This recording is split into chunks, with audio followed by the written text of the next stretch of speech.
পালাবো না। কোথায় পালাবো? প্রয়োজনে ফখরুল সাহেবের বাসায় গিয়ে উঠবো। কি জায়গা দেবেন? ওবায়দুল কাদের আশ্রয় চেয়েছিলেন মির্জা ফখরুলের ঠাকুরগাঁয়ের বাড়িতে।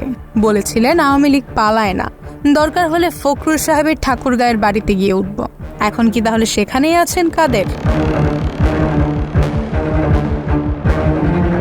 আওয়ামী লীগের সাধারণ সম্পাদক এবং সাবেক সড়ক পরিবহন ও সেতুমন্ত্রী ছিলেন তিনি। নোয়াখালী ৫ আসন থেকে আওয়ামী লীগের প্রার্থী হয়ে সপ্তম, নবম, দশম, একাদশ এবং দ্বাদশ জাতীয় সংসদ নির্বাচনে জয়লাভ করেছেন। বিএনপি ছাড়াও আওয়ামী লীগ বিরোধী যে কোনো প্রতিপক্ষকে বাক্যবাণে ঘায়াল করাই ছিল তার অন্যতম প্রধান কাজ। এমনকি যদি দলের কেউ তার কথায় দ্বিমত করত, তার দিকেও তেড়ে যেতেন কাদের। জানা যায় শেখ হাসিনা যাদের সাথে পরামর্শ করে সিদ্ধান্ত নিতেন তাদের মধ্যে কাদের অন্যতম।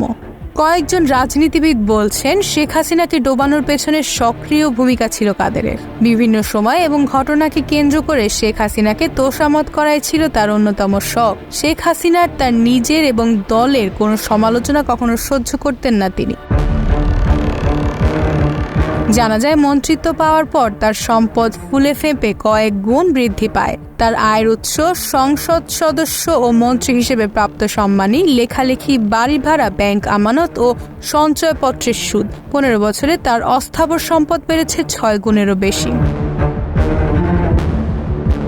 তার স্ত্রী অ্যাডভোকেট ইশরাতুন্নেসা কাদেরের অস্থাবর সম্পদও সমান্তরালভাবে বেড়েছে, যা দেশে এবং দেশের বাইরে ছড়িয়ে ছিটিয়ে রয়েছে।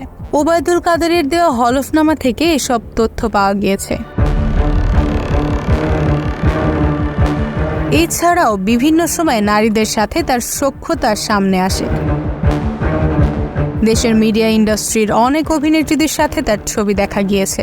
এমনও শোনা যায় দেশের আলোচিত ফ্লপ অভিনেত্রী জাহানা মিতুর সাথে তার সম্পর্ক এতই ঘনিষ্ঠ ছিল যে কাদেরকে রাতে ঘুম পাড়ানোর দায়িত্ব নাকি ছিল এই নায়িকার।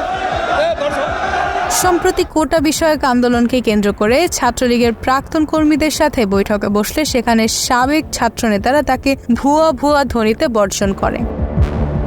এরপর থেকেই 5ই আগস্ট পর্যন্ত তাকে মিডিয়াতে আর বেশি কথা বলতে দেখা যায়নি। আলোচিত সমালোচিত এই রাজনীতিবিদ বর্তমানে নিখোঁজ। জনতার অভ্যুত্থানের মুখে গেল 5ই আগস্ট প্রধানমন্ত্রীর পদ থেকে পদত্যাগের পর ভারতের রাজধানী দিল্লিতে গিয়ে আশ্রয় নিয়েছেন আওয়ামী লীগের সভাপতি শেখ হাসিনা। তখন থেকে ওবায়দুল কাদেরকে নিয়ে সমালোচনা শুরু। তিনি কি দেশে আছেন নাকি পালিয়ে গেছেন, এ নিয়ে এখন সবখানেই চলছে তুমুল চর্চা।